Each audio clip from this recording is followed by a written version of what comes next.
Hi everyone, it's Amanda Patano, and I know it's been a few days since I've done a video, so to get my 90 videos done in 90 days, I know I'm going to have to double up on a few of these days coming up, but anyway, I'm back. So I wanted to talk a little bit about one technique that can make you more likable, and I've been listening to this podcast by Rel Moody on likability, and he gives this strategy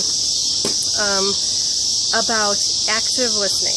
And most people don't know, but active listening is actually a skill.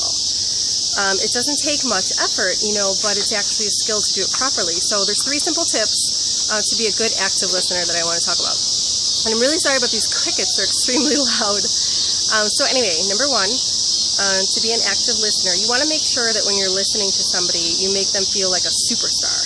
I know a lot of people listen, but they're not really listening. They're listening so that they can respond to the person and then share their insight or their side of the story. So there's this kind of like waiting for themselves to say something. And you don't want to do that, to really, really make someone like you in a good way. I mean, you want to gain new friends and followers and build relationships and have connections with people in a good way. And you want them to think highly of you, just like, you want to do the same for others. So anyway, number 1 is definitely be an active listener. What you want to do is a couple things you could do during the conversation when you're listening to someone, just to acknowledge and show them that you're actually listening, are very simple things. Like, number 1, you could just nod your head. So just go like,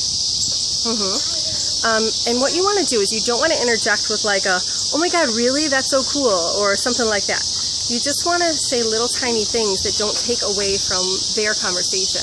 For example, you can go, ah, or really, or wow, or just little things like that. Like they might sound like little moans or grunts or things like that, but you're not saying too much. Sometimes when you say like a whole sentence, you talk over that person, and so it kind of makes the conversation go in a different way. So to really, really focus on that person and give them all that attention and make them feel special, just try your best not to say that.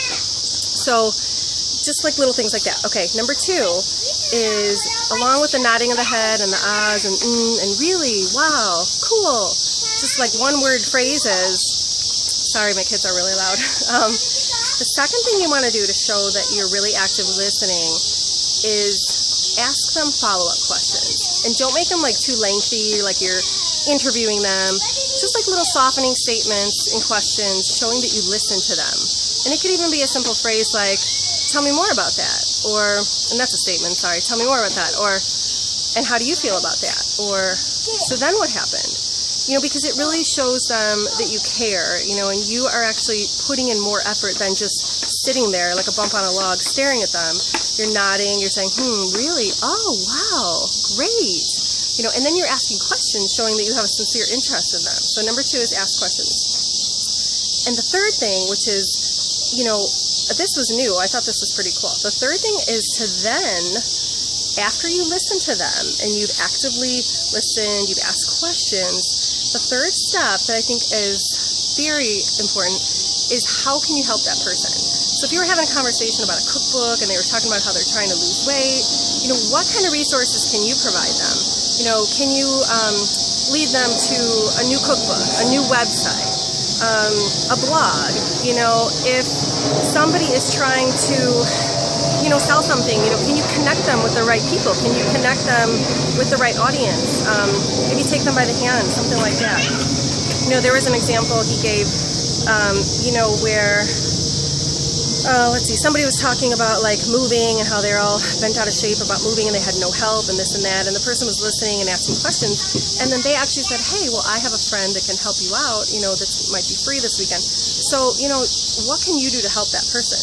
I mean, besides listening, nodding, not interjecting your thoughts, asking questions, and then on top of it, going above and beyond to find out how you can help that person. It's just, they're just going to like love you so much. So I thought those are really 3 good tips to share. So go out there and try it. And I hope that this helped you guys. So go ahead and like, comment, or share if you think this can help somebody else. And I will see you guys on the next video. Have a great night.